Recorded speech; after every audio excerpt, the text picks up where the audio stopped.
97.3. Detailed news, unparalleled coverage. City News on 97.3 FM. Eyewitness News. Be there as it happens. City News.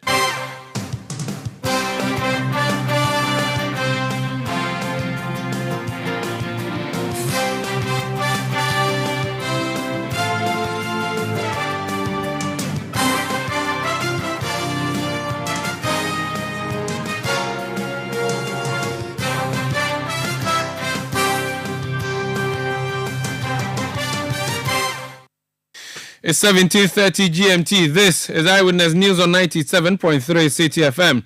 I am Umaru Sanda Amado. Tonight, I'm here with Enu Safo. And coming up over the next 90 minutes. The Office of the Special Prosecutor is referring the case to Yoko for continued investigation and further action. The office will be in close collaboration with Yoko and continued collaboration with the FBI.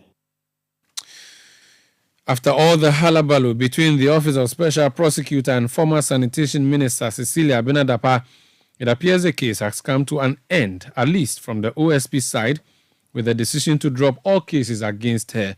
We'll hear the full details from Kisi Jabin tonight. Also coming up, New Patriotic Party NPP puts primaries in Ekuapem South on hold following Obiamo's sudden withdrawal from the race and the MCE's insistence on being allowed on the ballot. And later, on Eyewitness News, as GFA begins search for new Black Stars coach, government set to roll out a plan to fix Ghana football. Stay with 97.3 Citi FM for more on this and many other stories on Eyewitness News. And in business, Stakeholders in energy sector push for privatization of ECG for improved performance and financial stability. That's in 50 minutes from the City Business Desk. Eyewitness News is live across Ghana on a host of affiliate stations. We are on citynewsroom.com, we are on YouTube, we are on Facebook, and we are interactive. Join us on WhatsApp 0549 986 996. 0549 986 996. Send tweets using the hashtag CityNewsroom, tweet at Umaru Sanda or at City973, and the world will hear. What do you think? Let's start off with the Office of Special Prosecutor now, and Eno has a story for us. The Special Prosecutor, Kisia Jabing, has withdrawn the application seeking confirmation of the seizure and freezing of the funds and bank accounts belonging to the former Sanitation Minister, Cecilia Dapa. Additionally, the Special Prosecutor's Office has dropped the criminal trial initiated against Cecilia Dapa for alleged failure to declare her assets. The decision comes after suspicions of money laundering, which prompted the Special Prosecutor to refer the case to the Economic and Organized Crime Office for further investigations. On 24 July 2023, the office placed Ms. Dapa under arrest on charges of corruption and corruption-related offenses. The office subsequently conducted searches in 3 residential properties associated with Ms. Dapa and Mr. Osei at cantonments, Abelemkpe and Tesano in Accra. The searches, which were carried out over a period of 2 weeks, led to the discovery of the cash sums of 590,000 United States dollars and 2,730,000 cedis. Ms. Dapa and Mr. Osei could not readily provide a reasonable explanation as to the sources of the cash sums. Authorized officers of the office seized the discovered cash sums on reasonable grounds that they were suspected tainted property, in accordance with Section 32(1) of the Office of the Special Prosecutor Act 2017, Act 959, as it was necessary to exercise the power of seizure to prevent concealment of the cash sums. The Special Prosecutor, considering it necessary to facilitate the investigations, issued a freezing order against the bank accounts and investments of Ms. Dapa, domiciled at Prudential Bank Limited and Societe Generale Ghana. Upon the refusal by the High Court to confirm the freezing and seizure orders in August 2023, the office re-seized the cash sums and refroze the bank accounts and investments and applied to the court again for confirmation. In FT 0074-2023, the Special Prosecutor versus Cecilia Abinadapa and Daniel Osei. Extensive investigation was conducted in country involving 20 persons and 3 state institutions, and especially in the Ashanti region, to establish the financial standing of Ms. Dapa's deceased brother during his lifetime and at the time of his death, since it was alleged that a substantial portion of the cash sums belonged to Ms. Dapa's deceased brother. From October 2023, investigation became cross-border and transboundary upon the claim by the persons of interest that part of the seized cash sums was transported to Ghana from the United States. For that reason, the Federal Bureau of Investigation, FBI, of the United States became involved in a collaborative investigative work with the office on the matter. Investigation has been aimed at determining the sources of the large cash sums associated with Ms. Dapa and Mr. Osei Kufuor. The office has had the benefit of 7 months of in-country and 4 months of collaborative transboundary investigation. Members of the press, on the totality of the gathered evidence and intelligence, it seems to us that the case is largely in the province of suspected money laundering and structuring. By operation of law, the Economic and Organized Crime Office, EOCO, has a specific and direct mandate in respect of suspected cases of money laundering and its attendant activity of structuring. Consequently, the Office of the Special Prosecutor is referring the case to EOCO for continued investigation and further action. The office will be in close collaboration with EOCO and continued collaboration with the FBI. A little over an hour ago, the office discontinued its application that was pending before the High Court for a confirmation of the seizure and freezing orders in pursuance of the referral of the case to EOCO. The court ordered that the office should return the cash sums and defreeze the accounts of an investment of Ms. Dapa within 72 hours. The office also discontinued the procedural criminal charge against Ms. Dapa for failure to return forms on declaration of property and income, since that was mounted on the original application for confirmation of the seizure and freezing orders. The OSP also refuted claims that the matter should have been referred to EOCO at the onset. Hindsight wisdom is always awesome. Those who are saying that are only doing so with hindsight wisdom. It's because we've had 7 months of such extensive investigation to come to the conclusion we've arrived at. You cannot begin a case when we cannot begin making conclusions on a case a week or 2 after commencing investigation. But after piecing together all your evidence and all the testimony and everything that you have done, something should then suggest to you. If after 7 months we did not have anything, we will just let it go. But after 7 months, I think that we should be commended that we've been able to do such extensive work and have international collaboration as part of this matter. That is to say, we left no stone unturned, and that is what is leading us to this outcome, as I just announced. So once again, I will say, it is very nice to have hindsight wisdom, but we did not have the benefit of hindsight wisdom. We have arrived at the present wisdom through hard work and sheer grit. Kesia Jabing is the special prosecutor. So what that means in summary is that the Office of Special Prosecutor, after all the issues that have arisen, the back and forth, the legal knockouts, the house searching, it has said to the former Minister of Sanitation that she may go because it has no mandate to prosecute her on the suspected crimes. We have called the head of EOCO, that's COP Mami Atiwa Dodankwa, just before we came on air. She confirmed to us that the case that the OSP talks about has indeed been referred to her office. Today, a letter has been brought to her office. She said her officers would go to the OSP tomorrow, assess all the available documents to the OSP. And she also said to us this is not the first time that the OSP is referring cases to her office, that's the EOCO, if the OSP deems that it is outside their jurisdiction. And she also said that the EOCO also refers cases sometimes to SHRAJ, sometimes to EOCO, no EOCO, to CID, sometimes to the Office of Special Prosecutor.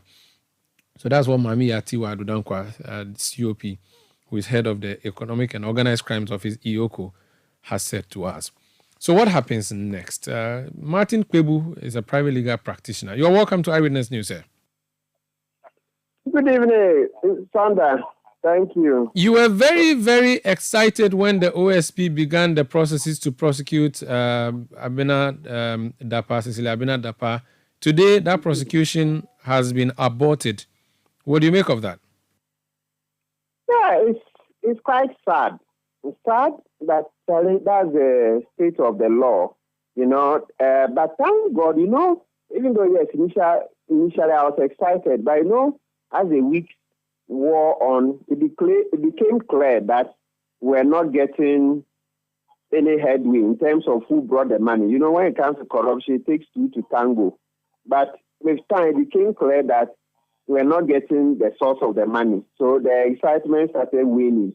But I'm also the type that I'm so excited that the fact that we found hardcore evidence has given us an opportunity to use it to bash this government, you see, and to hold them accountable. That you see, these are all the things we've always known have been happening, but Kufado kept denying that there's no corruption in his government, etc.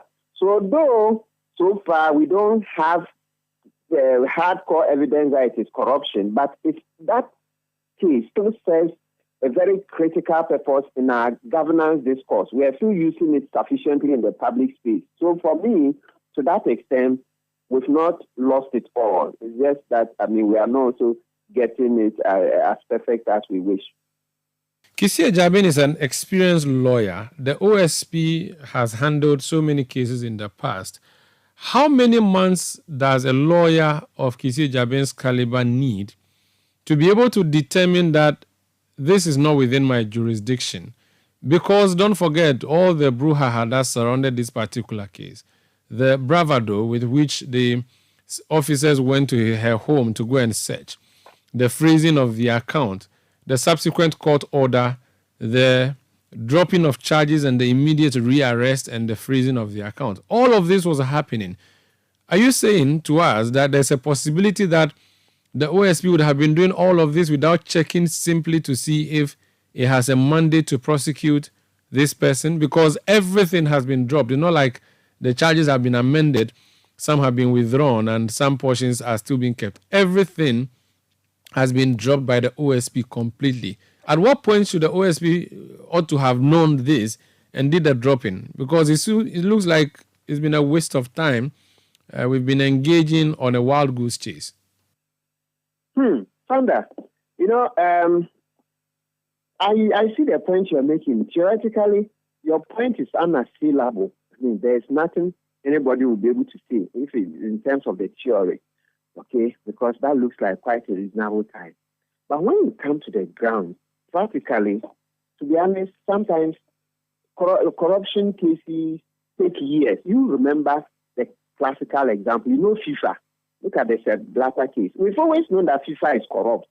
Since from how many decades ago, we always knew that FIFA, the mafia game, this, that, rigging and the rest. You see how many years it took the FBI to nail them.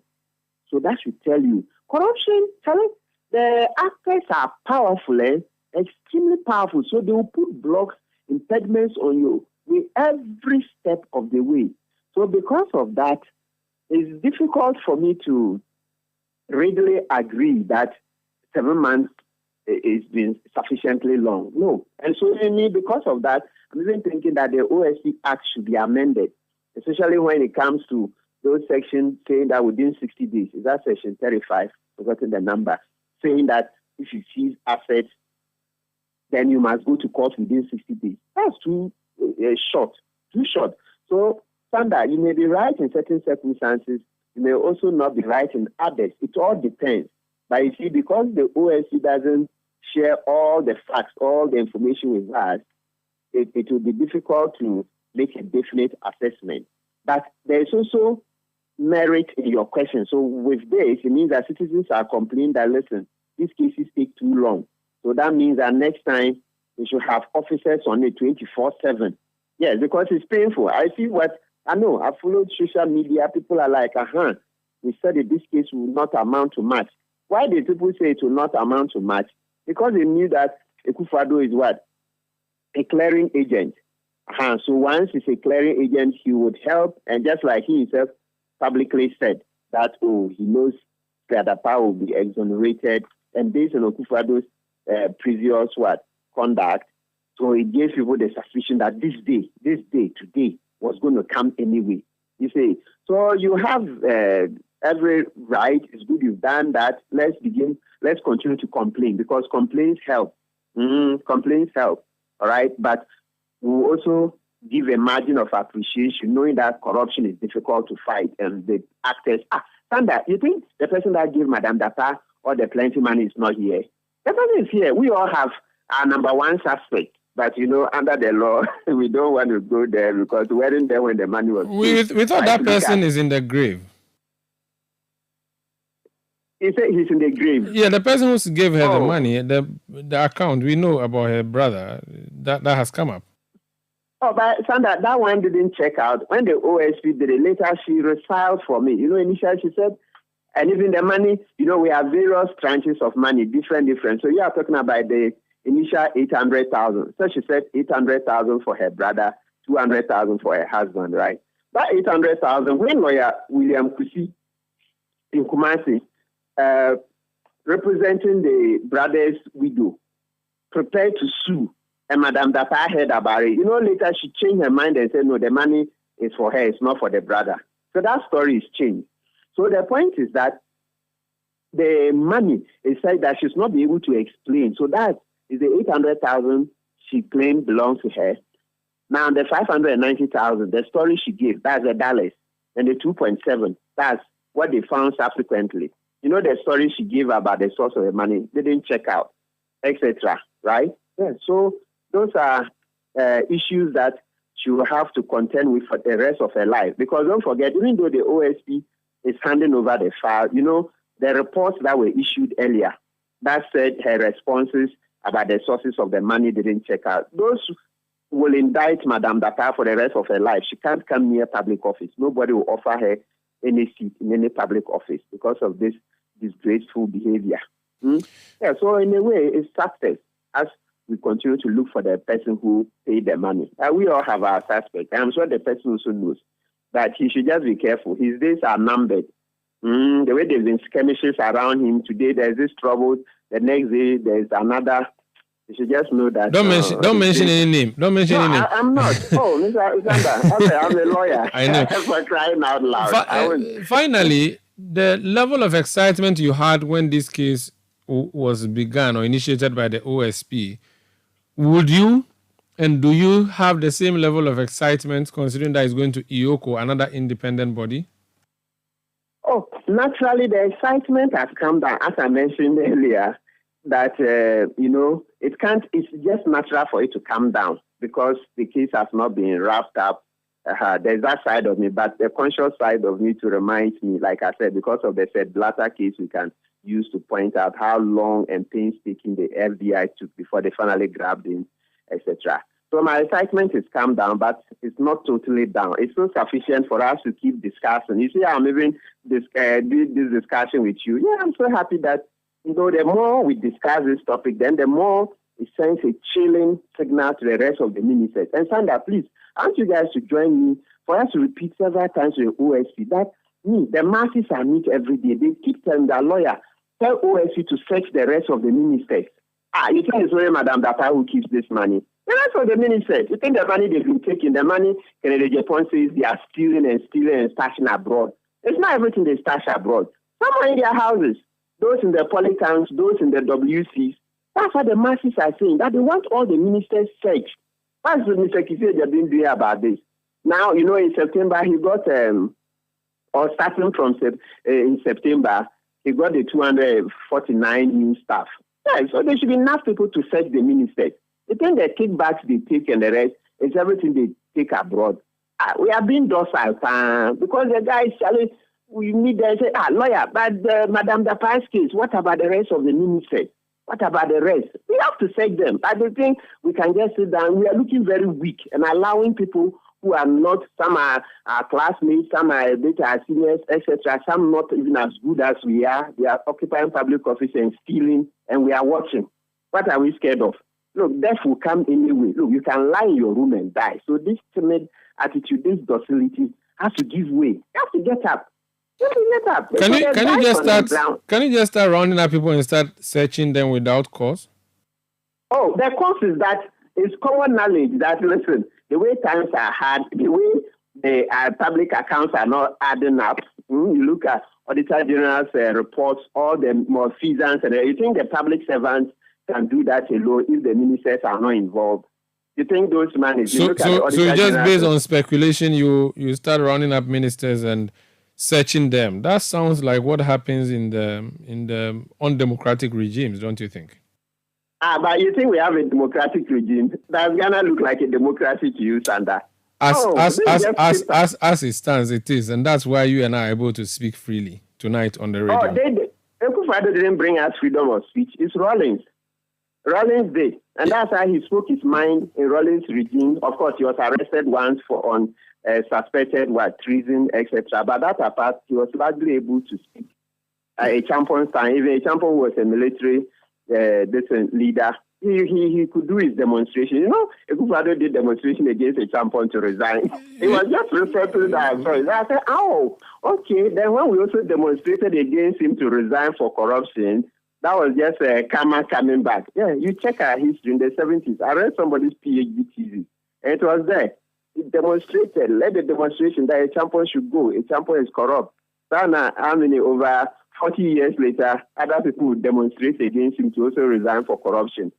So, Sandra, that is the point. Please, let's not kid ourselves. This our democracy is in shambles. It's in shambles. You talk to people, even people in the military, they are not happy. The young guys, share, you have no idea. Don't play. It's just by grace. This our democracy is hanging by its teeth.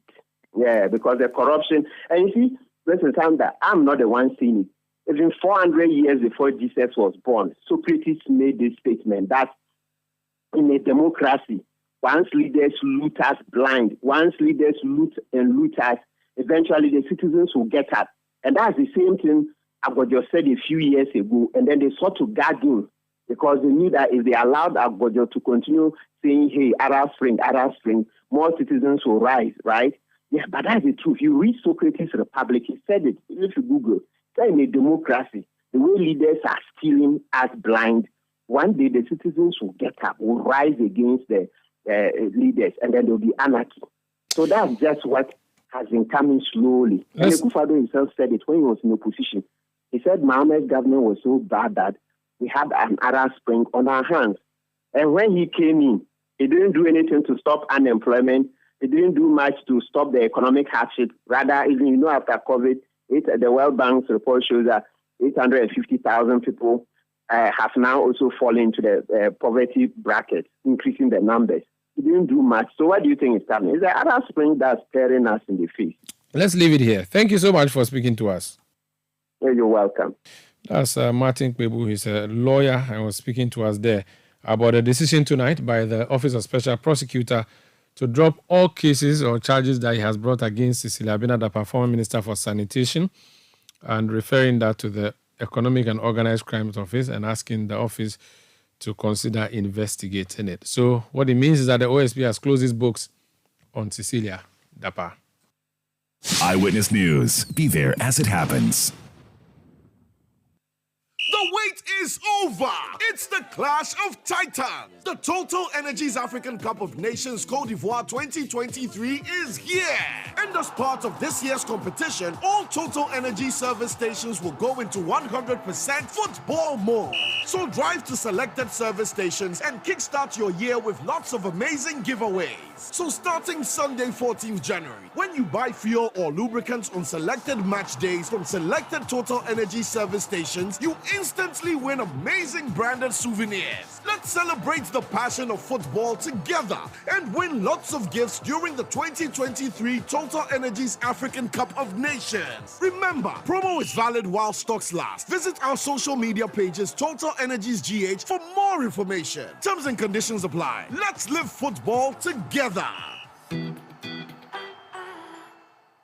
Are you ready to exhibit your products and services for delivering affordable homes? Are you interested in learning about alternative technologies for developing cheaper buildings? Then, the Ghana Institution of Engineering presents the first ever Building Technology Fair in 2024. This fair brings producers of sustainable building materials, service providers, contractors, researchers, regulators, financiers, and all other players in the building industry under one roof, to showcase emerging technologies and options for affordable buildings. The exhibition also offers an opportunity to learn about alternative building technologies, investment opportunities, and cheaper financing for building your dream home. The fair comes off at the forecourt of the Accra Metropolitan Assembly on the 27th and the 28th of January 2024 from 10 a.m. to 5 p.m. Come, let's connect, learn, exhibit, and explore alternative means of building cheaply and sustainably. To book a space or exhibit or make inquiries, contact us on 020-167-6610. Our media partners are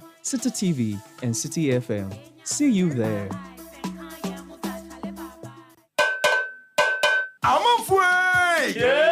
Media Sambisanda Moa. Etiamratiano, Mumu, Panet, Vinamo, Podompe, Maniacono. Eh, Quabna. No Mumu wants me to be just my Marina there. And the crow, complete Mirin and Bodom Pimusanso, you supercent Eba. I had a binding the Braille, who see in a mobile, some man ordinary. Sir, I now could you soon use supercent Chaco, Nenry dear, a mouse, and we are Jane fit of that. No, what you ask your mother feel you. Could you, sir? Yeah. Pepsodent Eba and a Pepsodent Chaco. A baby, you're gonna natural. FTIJ Trading Katriatu. Let your voice be heard on Eyewitness News on Facebook at facebook.com/Citi97.3, Twitter at twitter.com/Citi973, and Instagram at instagram.com/Citi973 with the hashtag Eyewitness News.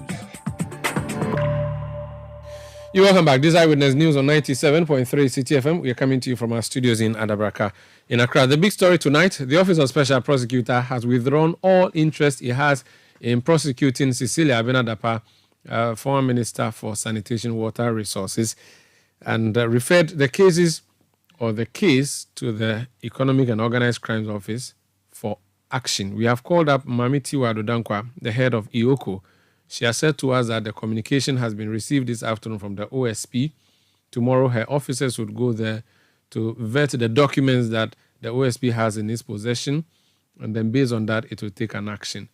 Let's move on to some of the messages you've been sending. Daniel Akwaliok sends a message from Sandeman. He says the hasty dismissal of corruption, the hasty dismissal of corruption-related cases by the judiciary, coupled with the level with which appointees of this government are clothed with immunity against proper investigations by the appropriate quarters, clearly indicates that the establishment of the OSP by Nana Akufo-Addo was just a grand scheme to find work for the boys and to further waste our hard-earned resources.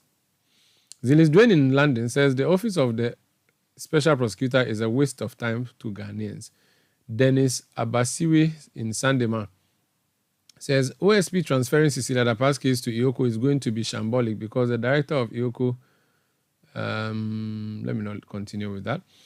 Misty Kwabna Efriye from Yonkers, New York, USA says the entire interplay and the release of the OSP reaffirms the Speaker Bagmin's long-held view that the office is merely a duplication of duty and personnel. God bless the venerable Bagmin. Jones Adboinla says after all the brouhaha and the public display, the OSP says what? Didn't the OSP know that he didn't have the jurisdiction before going after the woman? Please, the OSP should go tell this to the Marines. As for the case going to IOCO, Ghanaians should just forget about it. Our institutions are all disappointing. Ghanaians are not angry enough. Send your message to 0549 986 996. 0549 986 996. I don't know what else do we have. The Coalition of Domestic Election Observers has expressed support for the Electoral Commission's proposal to shift the date of the presidential and parliamentary elections from December 7 to November 7.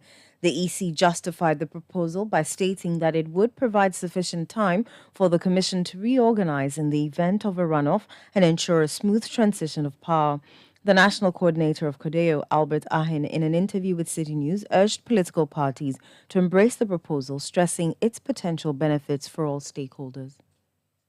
if, for example, in this particular election that we're going to have in 2024, if there's a runoff, the EC will have to have time to prepare the ground, get materials and this and that. So if there's ample time for them, by way of pushing it back to 7th November, that would be good so that the transition will be very smooth. And it was really something everybody was happy about. You see, what really occurred at that time, and so they could not implement this, was the fact that Parliament at the time said they never thought, or they didn't think the EC was prepared at that time, that was in 2015, was prepared at that time to be able to carry out that assignment. And so they didn't implement it. It was something that had been pre-programmed, they had discussed it, and everybody was happy about it. And I think Kodio is also for it, so that if there's anything like a rerun, everybody will have time. The EC will have time. The parties themselves will have time. It's a good proposal, yes, because it's been in the pipeline for quite a long time. So if now the EC is going back to it, I think the party should embrace it. Albert Ahin is National Coordinator of the Coalition of Domestic Election Observers.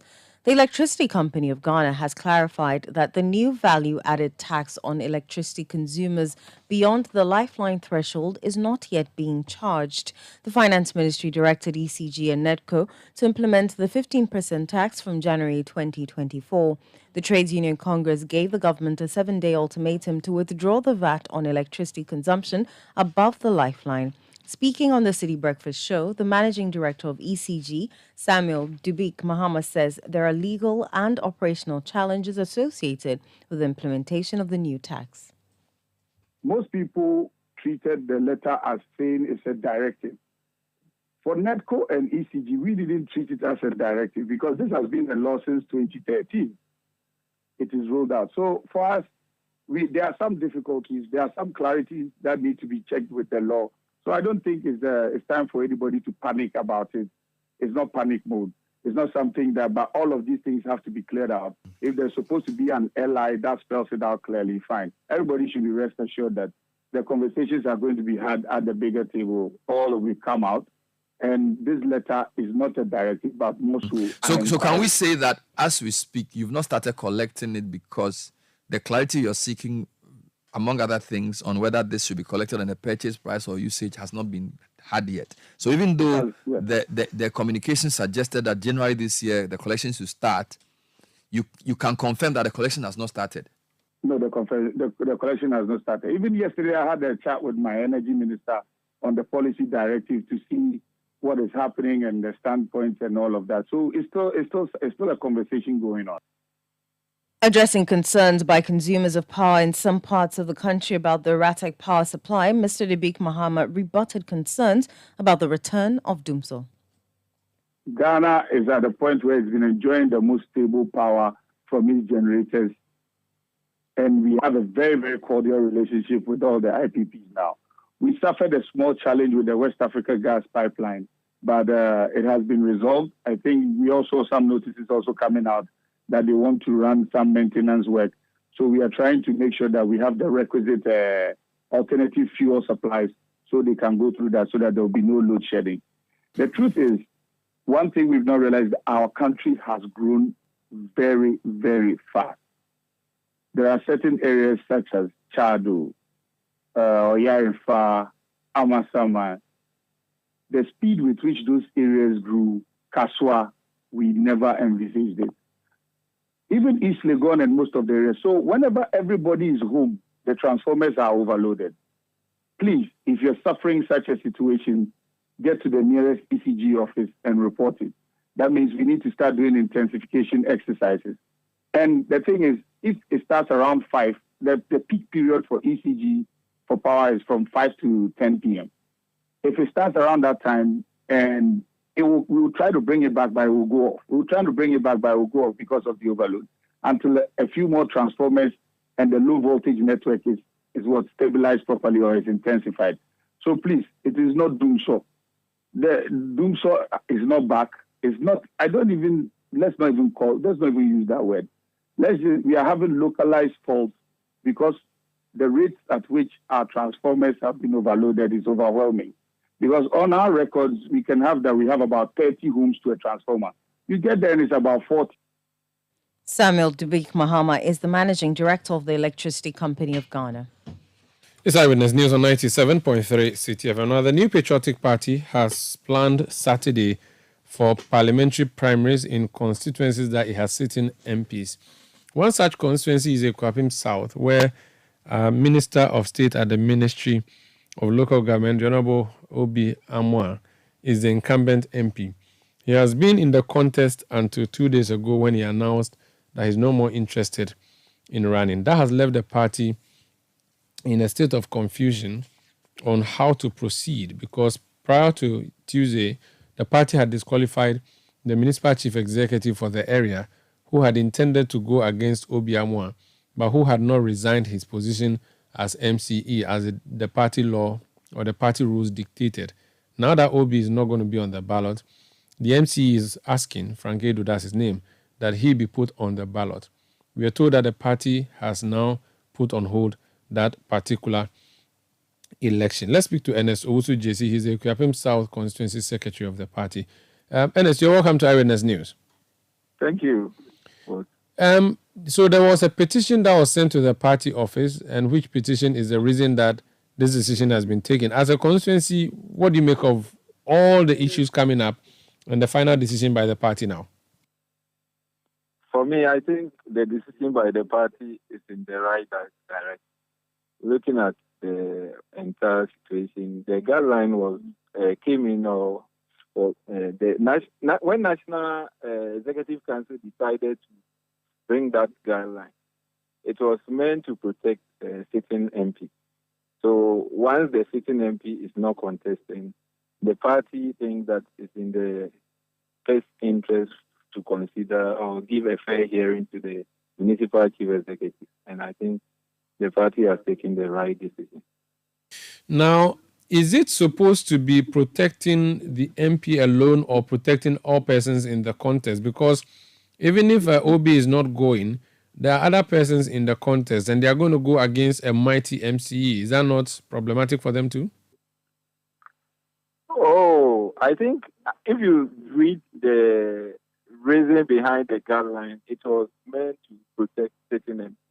And there are other constituencies. If you take Okre, where Honorable Dambochi is the MP for the constituency, once the MP is not contesting, the municipal chief executive was allowed to contest, including other areas.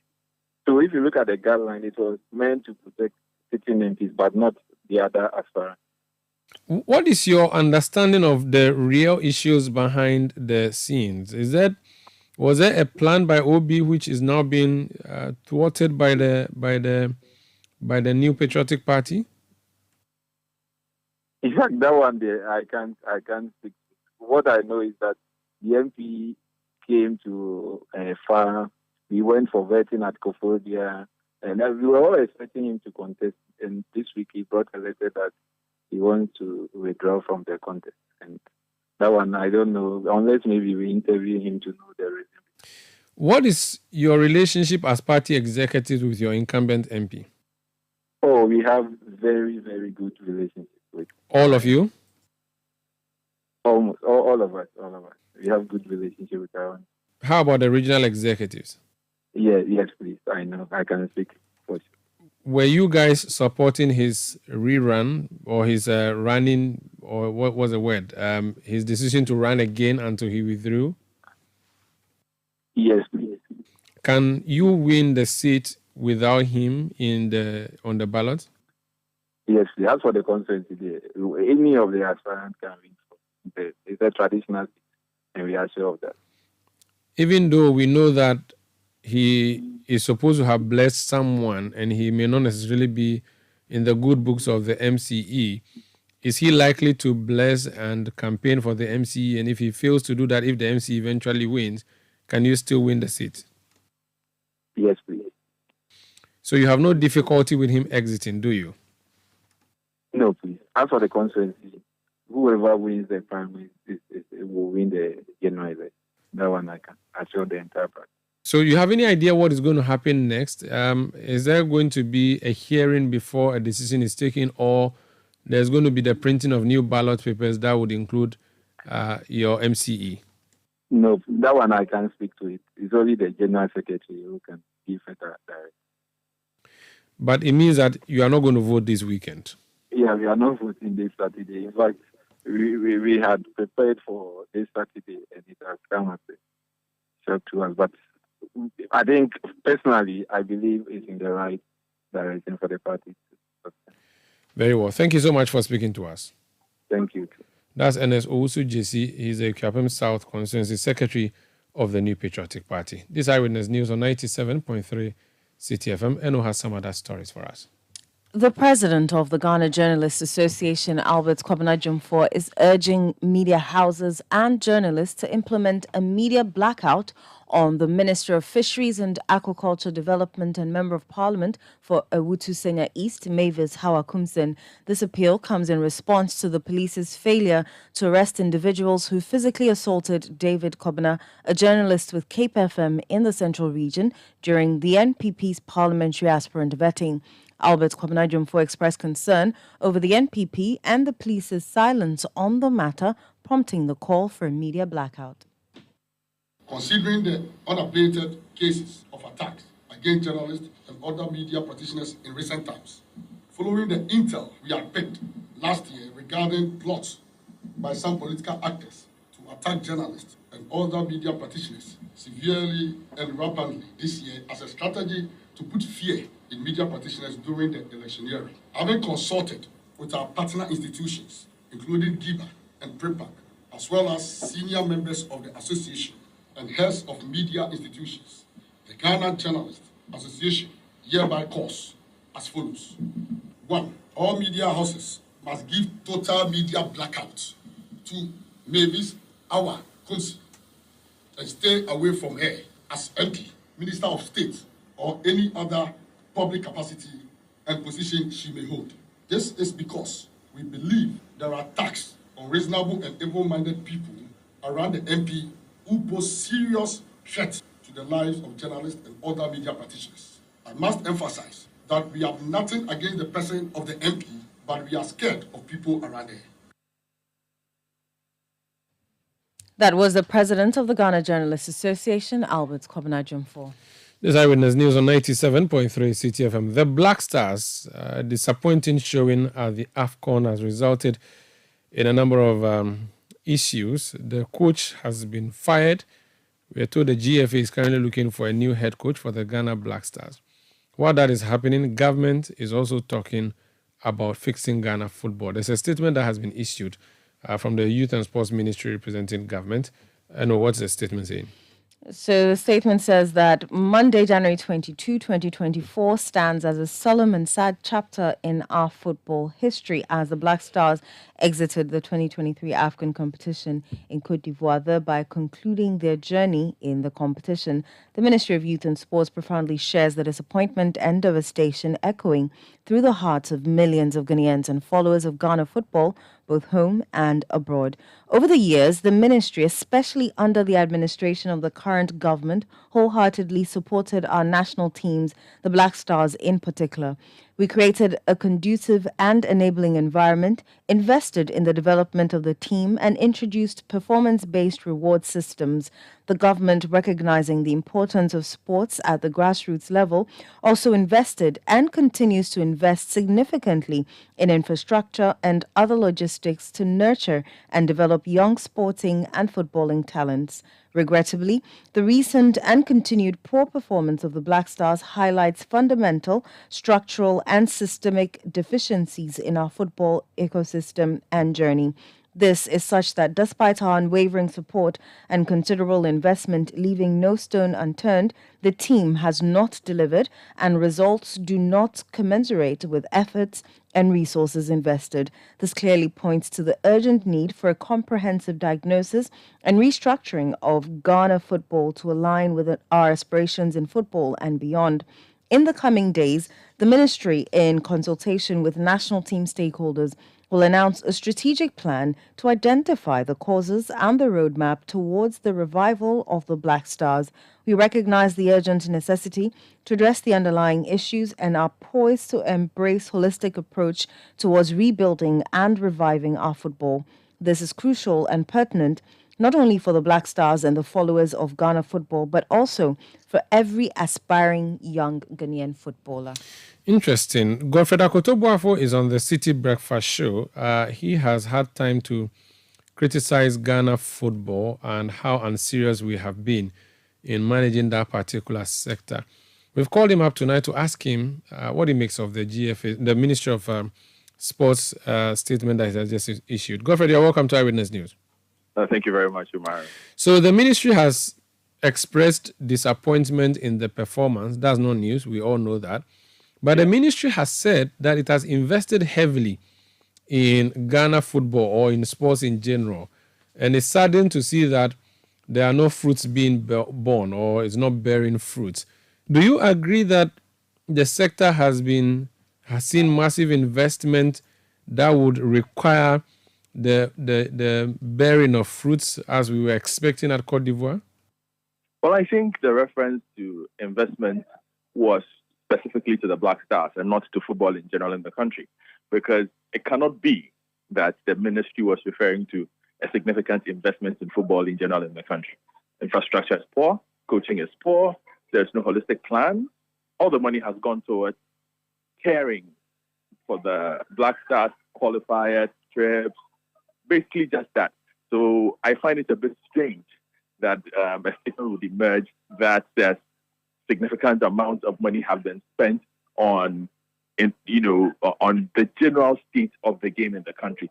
So to be fair, they said that over the years, the ministry invested or wholeheartedly supported our national teams. Exactly. But then they said the Black Stars in particular. So maybe they say they've given maybe 100, but 90 perhaps goes to the Black Stars. Exactly, which underlines the problem that I've always spoken about. The fact that the government has always looked at the Black Stars as Ghana football and nothing else. Meanwhile, a lot of things need to happen before the Black Stars succeed. And in the statement that has been released, at least there is a tacit admission or an explicit admission of sorts that all is not right with the game and that perhaps they need to do a lot more than they have done at the very basic level to get the game to the level where the Black Stars can succeed. And I am surprised that it has taken back-to-back first round exits at the AFCON to get the government to finally listen to people. Because, Umaru, to be honest, what has not been said in the past 5 or 6 years about the nature of football?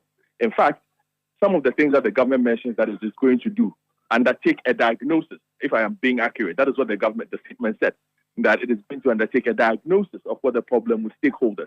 Umaru, how long ago was the Jarifa Commission report? Not very long ago. We've had a document as well that dealt with basically how the national teams should run. None of those documents have been implemented. So it's not as if the ministry is now going to ask questions about, what is wrong? What can be done? Those questions have been asked for several years, and those questions have been answered for several years.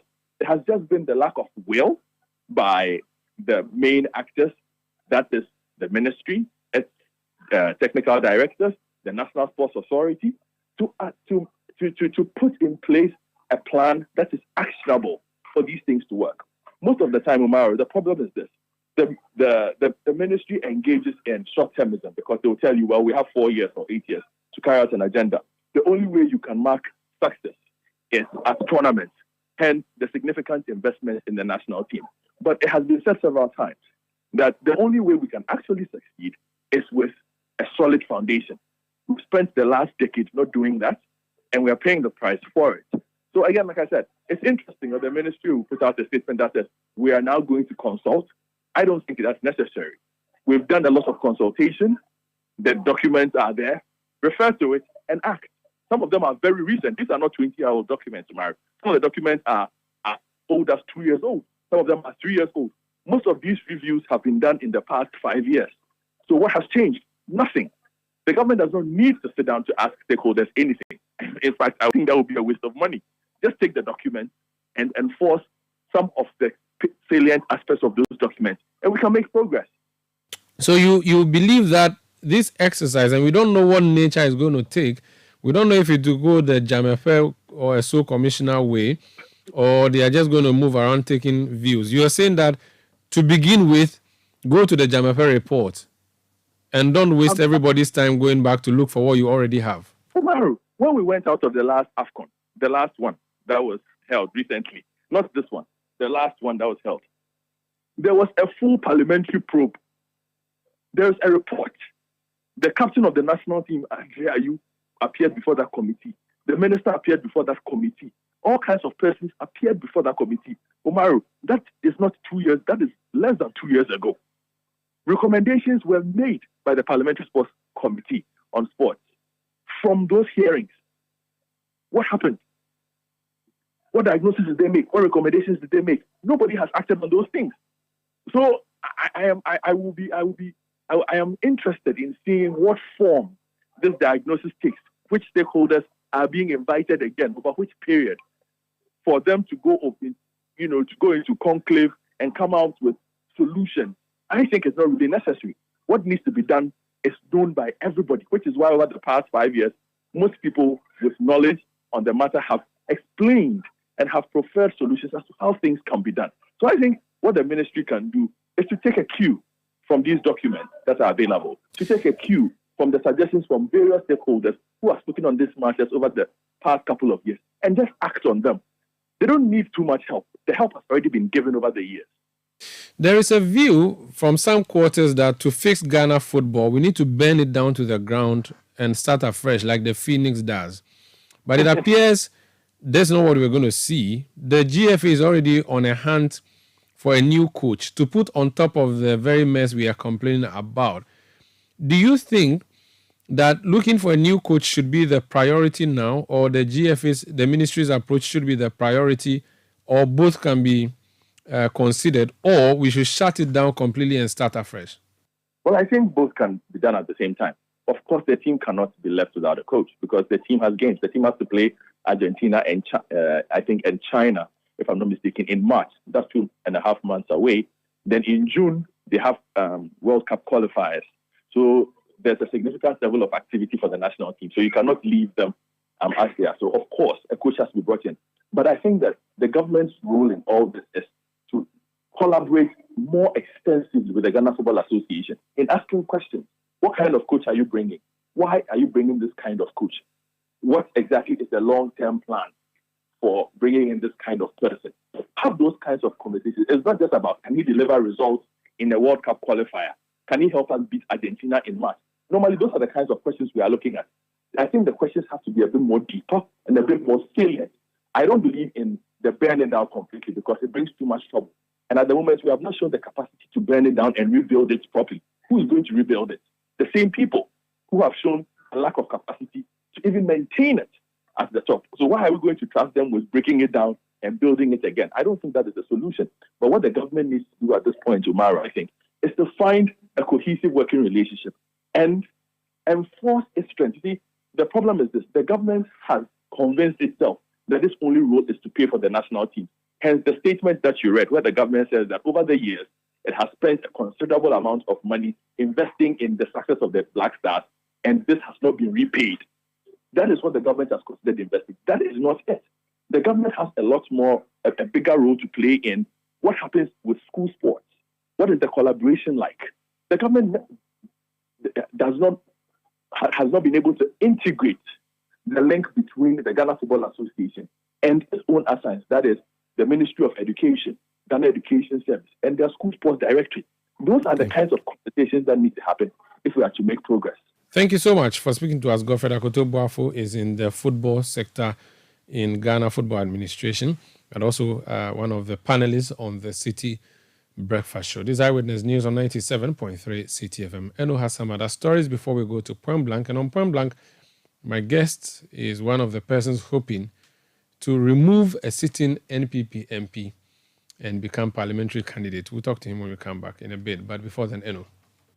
The National House of Chiefs has reiterated its call for the government to take comprehensive measures to address the issue of illegal mining.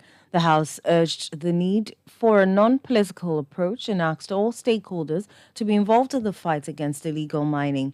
The president of the National House of Chiefs, Ojaho Hoya Ojebi II, at a meeting in Kumasi where officials from the Environmental Protection Agency were invited to discuss finding a lasting solution to the problem, assured that chiefs will play their roles in addressing illegal mining in Ghana. Illegal mining has resulted in environmental degradation, including deforestation, soil erosion, pollution of water bodies and rivers, contamination of soils and underground water, among others. Illegal miners also use toxic chemicals and heavy metals, including cyanide, mercury, sulfuric acid, and lead, with resultant negative effects on the health and health of others. Executive Directors of the EPA, Minerals Commission, Water Resources, Forestry Commission, Nananom, the phenomenon of illegal mining in Ghana is no more a nascent problem.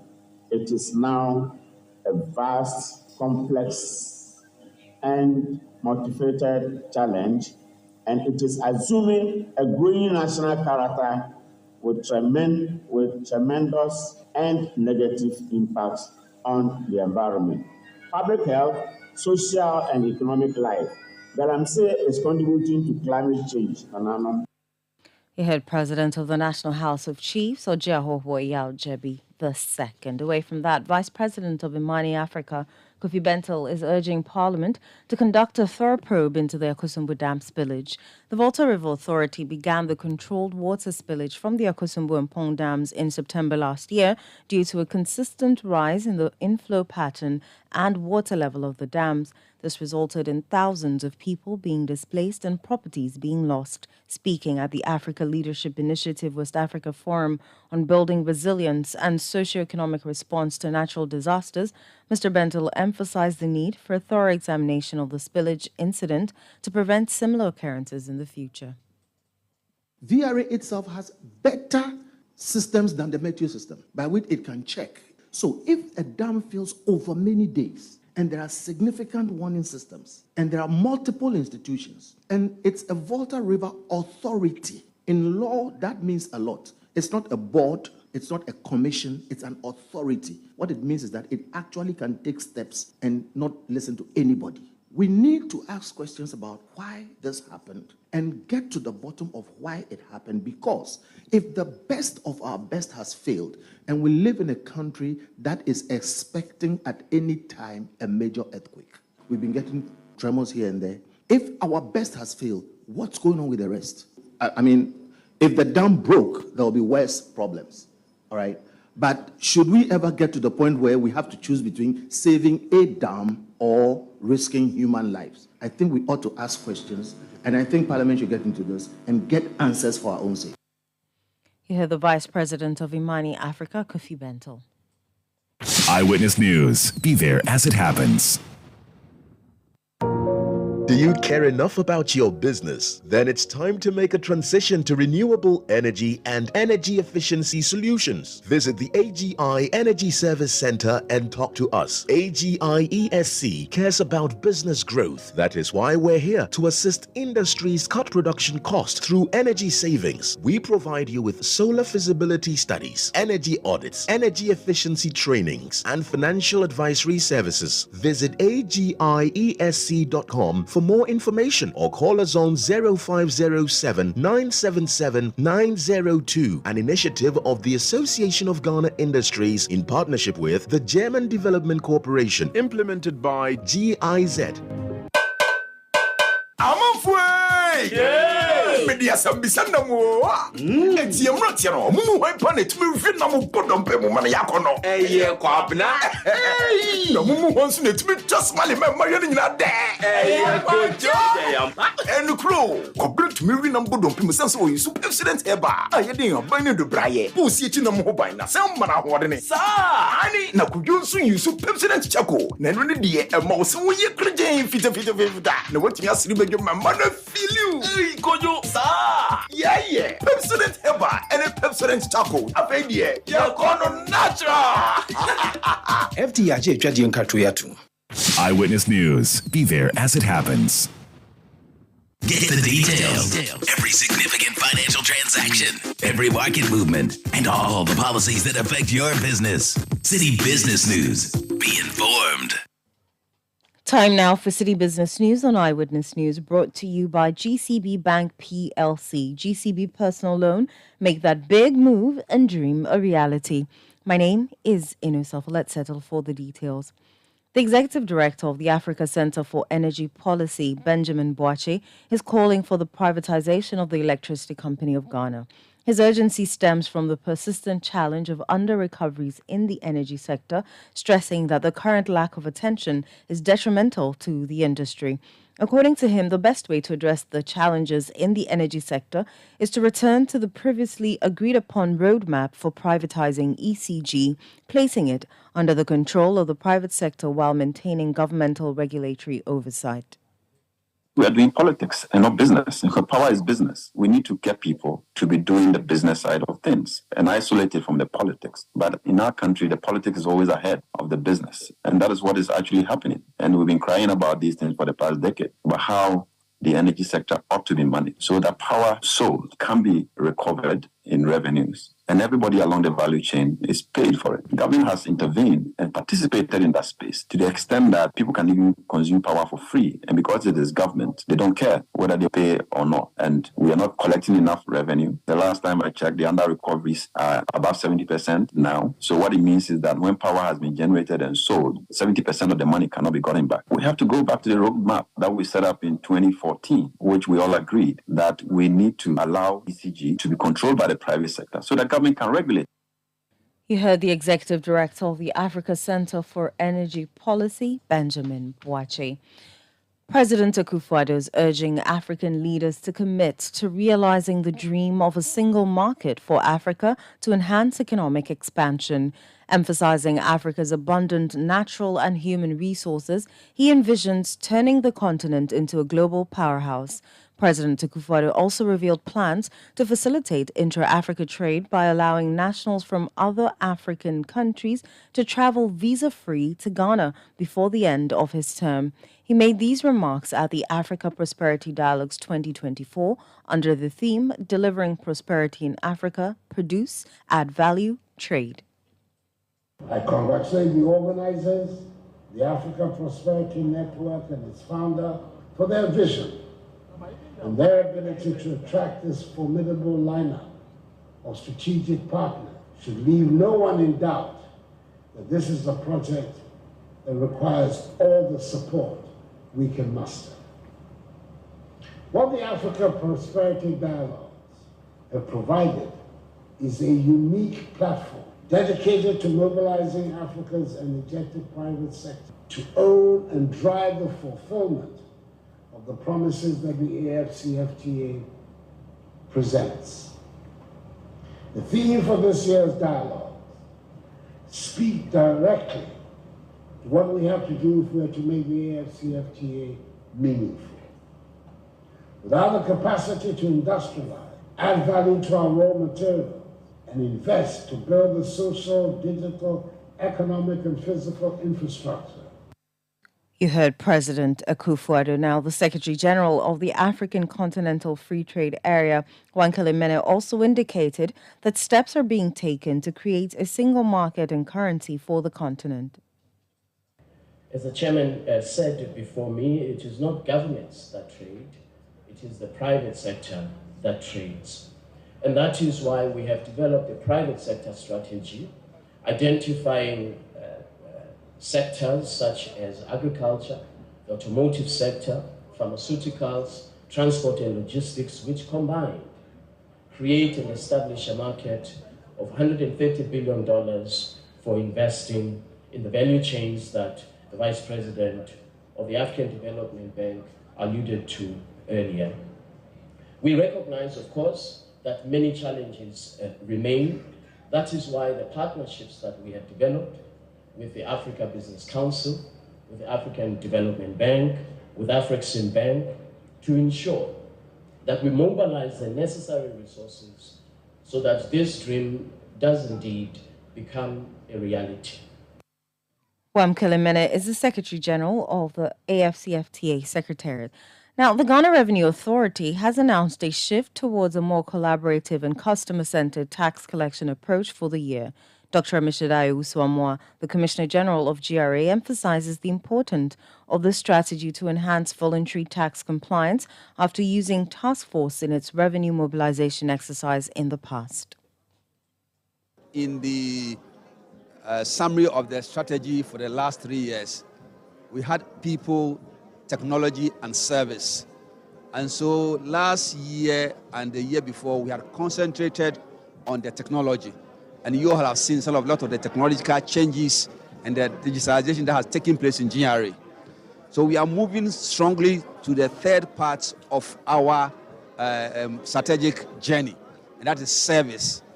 The notion is that GRA staff are people who come to you and they don't consider some sympathize or empathize with you. And we want to emphasize that from this year going, we are focusing on customer experience so that we want the taxpayer to feel like he is a customer and must be treated as a customer as you will find in any other service industry. Dr. Amishadai Uswamwa is the Commissioner General of the Ghana Revenue Authority. That's all for City Business News on Eyewitness News. The business news on Eyewitness News is brought to you by GCB Bank PLC. GCB Personal Loan, make that big move and dream a reality. My name is Eno Safo. Up next is Point Blank. Hello, Linda. You won't believe what I am planning next. I want to start my postgraduate degree, buy a car, and build my dream home. But you know what's stopping me? What's that, Mike? Money, oh. That be my biggest wahala. Oh, you are sorted, Cry. With a GCB Big Move personal loan promo, you can borrow up to a whopping 400,000 Ghana cedis at a significantly reduced interest rate in less than 24 hours. Like, seriously? How do I qualify? Yes, it's available to all GCB salary account holders. Plus, you get a 2-month grace period before you start to pay back. Susket, I'm opening an account with GCB now. Get a personal loan of up to 400,000 Ghana cedis at a significantly reduced interest rate in less than 24 hours. Call 0800-422-422 or visit your nearest GCB branch today to fund your next big move as we celebrate 70 years of greatness. T's and C's apply. GCB Bank, your bank for life. Let your voice be heard on Eyewitness News on Facebook at facebook.com/City97.3, Twitter at twitter.com/City973, and Instagram at instagram.com/City973 with the hashtag Eyewitness News. Hey, Obayin, what is this I'm hearing about some economic census? Yes, the Ghana Statistical Service is conducting a nationwide census of all businesses called the Integrated Business Establishment Survey, popularly known as IBES. A census of businesses? What is that for? Well, for businesses to grow, they will need data on all business activities for decision-making to enhance their profitability. Hey! So does it mean my top bar is part of this exercise? Of course it is. All businesses, whether for profits or non-profits, are included. Okay, but won't my personal information be disclosed? Not at all. Data collected will be kept confidential and used solely for statistical purposes, so your individual information is well protected. Really? So when is it starting and how can I help? This exercise will begin in January 2024. Help by giving the right information to the field staff who will be visiting your business. Remember, support GSS to provide you with the right data for your business growth and national development. 2024 IBES, data for prudent business decisions. The wait is over. It's the Clash of Titans. The Total Energies African Cup of Nations Côte d'Ivoire 2023 is here.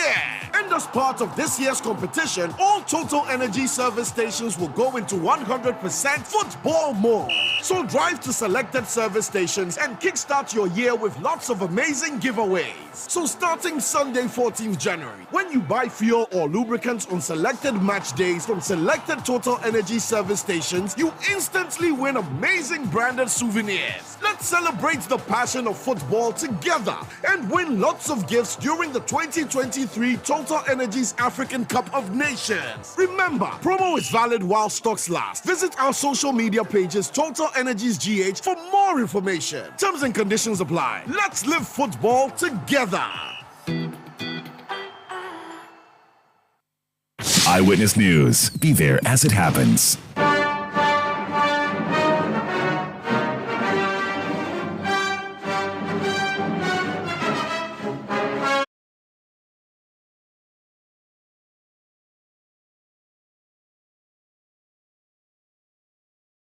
Like this Point Blank on Eyewitness News. My name is Umaru Sandama. Tonight on Point Blank, we are on the New Patriotic Party's parliamentary primaries. Our focus tonight is in the Eastern region, specifically the Ebuakwa North constituency. The NPP has a sitting MP there. What that means, there will be primaries this weekend on Saturday. 5 persons are going, including the sitting MP. One of the persons contesting, seeking to replace the MP, is a government spokesperson on security issues, Pargrave Boachi Dankwa. He's joined me in studio. Pargrave, you're welcome. Thank you very much, Umaru. How are you doing? I'm very well, thank you. And Happy New Year to you. Happy New Year to you too. I want us to talk about your primary. I also want to talk more about security. Are we safe as a country? We're very safe. We're very safe. Under the leadership of President Nana Dankwa Akufo-Addo and internal security managed by the IGP, Dr. George Akufu-Dampare, we are very safe. So we shouldn't be worried about all the things that are happening. You should outside. not be worried at all. You should not be worried at all. No problem. Let's talk about politics.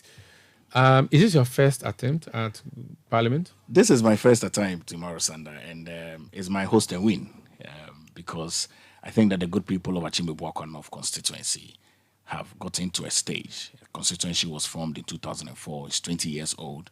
Got into a stage where they need a young, vibrant, innovative, available, faithful, teachable, enthusiastic, a very relational person who can be able to explore the opportunities for the young people. It's a constituency that is extremely an agrarian constituency. The people in the constituents are involved in farming. It's a cocoa place. And so people do farming for sustenance. But one of the goals is to ensure that we do farming on a commercial basis where we're going to engage the cocoa farmers. And in the next few years, I'll be bringing you cocoa paste from Ebuakwa North constituency. I would like powder that. from Ebuakwa North constituency. I would like that. Cocoa chocolates from Ebuakwa North constituency. Because I've begun some conversations with some investors in Israel where I lived and worked for about 3 years when I was involved in full-time Christian missions. And the goal is that after Easter, which is Bar Mitzvah, they would come over to engage the people in my constituency. And also we have a very large scale of forest, which is why the king of Ebuakwa is called the Kwabi Brehine, which is the queen of the forest. That's Osaji from Mito Fripeni. Okay. And the goal is to start a game reserve in the constituency, particularly within the environs of Nobi and Bediasi and Obodase. And the game reserve would have the 5 big animals and have a canopy walk. And the big 5. The big 5. And I've suggested that when people go to Kwewu for Easter, when they descend and they get to Bonsu, then they can come to Ebuakwa North constituency and then have some more tourist attraction. I'll let you explain to me what your constituency is and more on what you plan to roll out. But first of all, who is Palgrave? So Palgrave Boachi Dankwa is a Christian. He committed gentleman of the Lord. Has been a missionary for 23 years from age 17. Wow. Commissioned as a missionary with the Baptist Convention. Worked in over 78 countries, worked with a mission organization, and we use the avenue of building boreholes, the avenue of developmental work like schools, hospitals, humanitarian services to advance the gospel of Jesus Christ. So are you a pastor? I am a missionary. Okay. Is that the same as pastor? Forgive me. Well, a pastor is one who has a responsibility of a congregation. Okay. A missionary is one who has a responsibility of a community. So you do evangelism, or you go and do projects? We do evangelism. So we do evangelism, we do discipleship, we do soul winning, and we try to grow the people in Christ. And you still do that? Not in the manner in which I used to, because I used to work with a mission-based organization, and that was the focal point. And that was what I did for 23 years. In 78 countries? In 78 countries. Such as which countries? Oh, so all of Africa, every single country in Africa. Wow. North America, Middle East, Asia, Europe, and UK. Wow. So why didn't you just become a pastor, have a big church? And I think that God has specific callings for people. And in God's unique ability and calling, God enables that one would become a part of an entire governance system and an entire governance structure. And I think that there's no higher calling in addition to the calling that God has given to you to serve the good people of your community and your constituency. So what's your profession? I'm a journalist. What's your profession? If I ask you, what's your profession? So I think that from my first degree at University of Ghana, my second degree. Your first degree was in what? In sociology and political science. Okay. My second degree in theology. I'm a theologian, basically. Okay. And my other degrees that are following is a master's in conflict, peace, and security from Kofi Annan International Peacekeeping Center. Okay. I'm currently finishing my PhD. I graduated in April with a business leadership. From IPACH in France, but overseen by Nobel International Business School in Ghana. So if you would want to state, because of the opportunity President Nana Dankwa Akufo-Addo has given to me as a spokesperson on governance and security, I would say that my profession is a government spokesperson. So my area of focus is leadership, my area of focus is governance, and my area of focus is security, underpinned with very strong values of theology. I see. When did you decide to do politics? Is it something from your youthful days in school or something you discovered later on the way, or when you went to, say, Rwanda, or maybe you went to Kigali, or was it Uganda, you noticed that Africa needs saving, so let me go back home and save my people? Interesting you mentioned those countries, but I think that for me, coming from a political family, my grand-uncle is Aaron Oforiatta, who was Speaker of Parliament in the then CPP government under Kwame Nkrumah. And then also my uncle is the president of the Republic of Ghana. The current president is your uncle? Is my uncle. My mother's first cousin. Okay. My family is basically a public-oriented family. So JB, your name is? My name is Palgrave Wachidankwa. Wachidankwa. So JB Dankwa, the one we have as part of the Big Six, is my grand-uncle. Okay. Yes, and then JB Dankwa Edu, who was the former MP for your constituency, for my constituency, who died on the February 9th, 2016.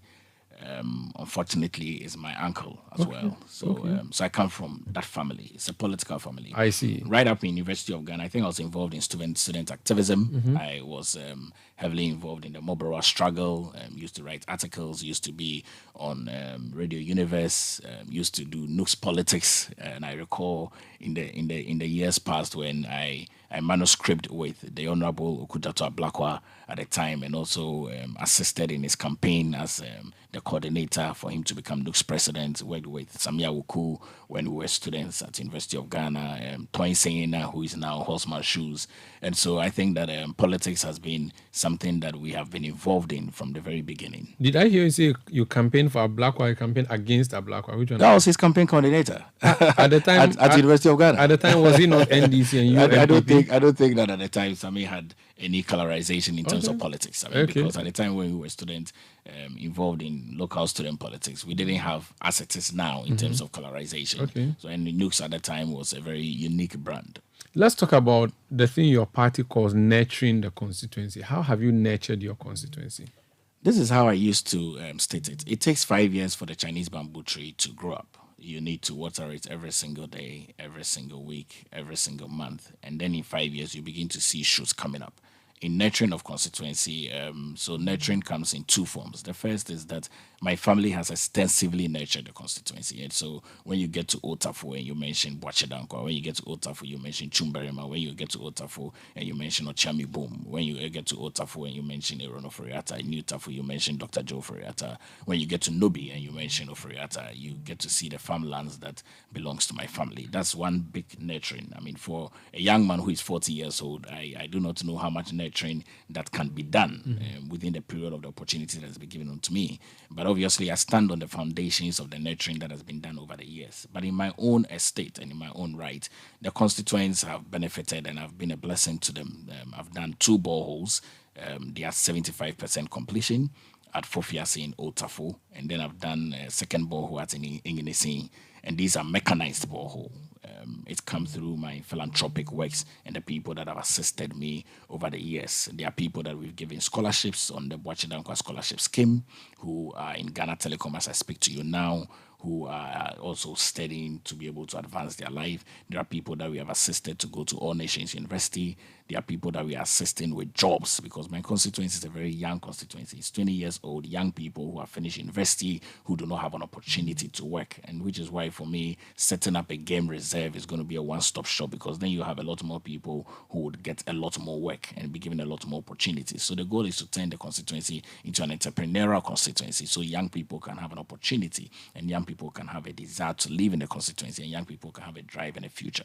You have mentioned Kwaibi Brem. I know there's Kwaibi Brem district. Is that what your constituency is located in, or is different? No, I think that should be very different. Okay, I mean, so because you mentioned Kwaibi Brem. So my district is so Kokrantumi is the capital. District capital. I see. Now you talk about game reserve. So you want that place to be a tourist destination. If anyone came to Ghana and wanted to see the big five, that's a lion, the cheetah, and those animals, they would come to your place. Why would they leave Shai Hills in Accra, leave Achimota in Accra, and come all the way though? Well, I think that tourism is diverse, and there are people who would drive from Accra and go to Mole to see the elephants. And so it's what you're able to put within the environment, which is why the conversation has already begun. I mean, I've already begun conversations with some key investors in Australia who are ready to bring in the animals. I've already begun conversations with people in South Africa as well who are ready to bring in the animals. And we already know that there is an almost side attraction in Kwewu every single Easter.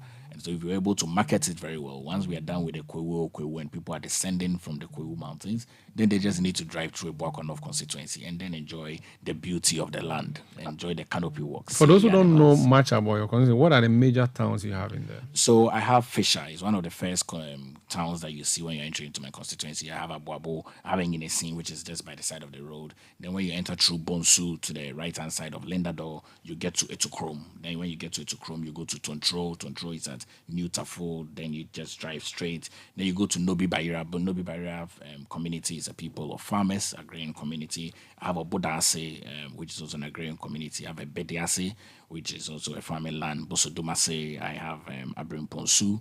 I have Abin. I have Osiem. Osiem is the town that you see immediately after Etukrom. Okay. And then I have Sokodedraso, which is also in Krokontumi. It's just a town next to it. And then I have New Tafo, and then I have Old Tafo. So 16 significant electoral areas in my constituency. And you're going against a sitting member of parliament. That's going to be tough, isn't it? Why not? I think that the New Patriotic Party gives everyone an opportunity to avert themselves and bring in leadership. I think that this has been one of the most keenly contested elections, and the constituents have attested to it. We have 5 people that are contesting, and I think that we're giving everyone an opportunity to show off their leadership abilities. I am confident that the 524 and 23 delegates that we are engaging, every single person would definitely have a number being voted for, but I would emerge victorious in the election. What is your MP not doing well that you want to fix in your party and in your constituency? Omar, I don't think that will be a focus of my discussion here. I mean, I think that the focus is to throw a lot more light on what the future holds for the young people, because there's a lot of work that I'm going to inherit. But how is your party faring in the constituency, though? Is it a place that you can lose to the NDC? So I've heard those thoughts, but this is how I like to put it. It's a stronghold of the New Patriotic Party, succinctly so, and also to state it that it was a constituency that was crafted out of a Boakwa Central in 2004. So it's a 20-year-old constituency. And J.B. Dankwedu became the MP, Professor Mwakon became an MP, and J.B. Dankwedu came back again to become an MP, and Gete Chumampofo, who is the current MP, is sitting on. So it's a very young constituency. It's been a stronghold of the New Patriotic Party since 1992. The dynamics are, however, that over the successive elections, especially from the 2016 elections, my uncle, Dr. J.B. Dankwedu, died February 6th.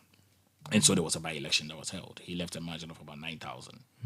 And leading up into the 2016 election, which is 10 months into the 2016 election, the margin dropped to about 6,000. So that's we lost about 3,000. Okay. And then we went into the 2020 general election, and the margin dropped significantly again to about 1,008. And so that was a gap. That's a gap, exactly. 1,008. 1,008. In Akufo-Addo's Boakwa North.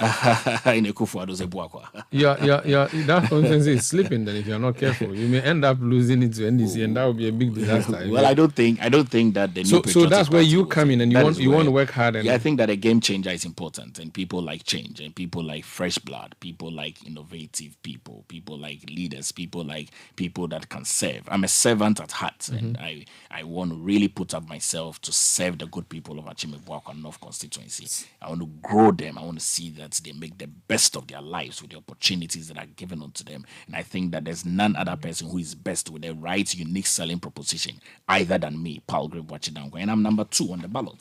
Umaru, I don't know, I can give you a copy of this. Okay, I'm not going to vote though. Yeah, but I'm number 2. I'm number 2 on the ballot. Okay. On Saturday, you go to New Tafo Presby, the compound. You just need to look at me, number 2 on the ballot. Vote massively. Vote massively. Young people need jobs. Young people need opportunities. People need development. People are weary. Every single day, people are weary. You need to ensure that you have a representative on the floor of the House, especially the 9th Parliament. And this Parliament, this 8th Parliament, has given us an indication that Parliament is a strong instrument in the value chain of governance. You need someone who can catch the eye of the Speaker. You need someone who can articulate very well. You need someone who can advocate very well. You need someone who can be able to lobby ministers, appointees of government to bring development into your constituency. You need someone who is not just going to rely on the common fund, but you need someone who has extensive network that can be able to bring those extensive networks into the constituency. And I think that none other person than Palgrave Wachidankwa is the right person. There are 4 of you are going against the incumbent. Usually they say that when there are so many people going against an incumbent, they split the votes and the incumbent wins. Have you not considered that calculation? I don't think that there in these dynamics, there are strong candidates, there are weak candidates. I mean, I think that is the evidence is clear when you come to the ground. And so the people will be able to tell you that I'm one of the foremost strongest candidates against the MP. And the thing that goes for you would be when people enter the booth, the key thing they should remember for which reason they should vote for you is that what? That I will create a lot more jobs for young people, opportunities for young people. I'll bring a lot more development into the constituency. I'll bring an out-of-the-box innovative ideas into the constituency. So the constituency revives and breathes healthily. A constituency that breathes healthily is a living organism, not a constituency that does not breathe. What are the delegates saying to you as you went around? The delegates have stated that they have always waited for me. They have stated that, Palgrave, where have you been all these years? We've waited for you. You have the exact talent and abilities and capacity and professionalism as your uncle, Dr. J.B. Dankwedu, who took care of us, took care of orphans, paid our school fees, made sure that we lived a very healthy life. Yesterday, my cousin called me from America and said, when you win this seat, I want you to spend 1 day in the room and let the people remember you when you died, that they were born for 3 days. Explain that. He means I should work hard. I should love the people.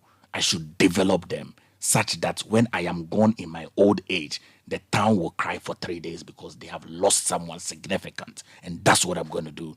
The rest of my life from age 40, as it has been from 17, has been an age of public service. From age 40, it's an intentional, dedicated life to impact people. That's what I'm going to do with my life.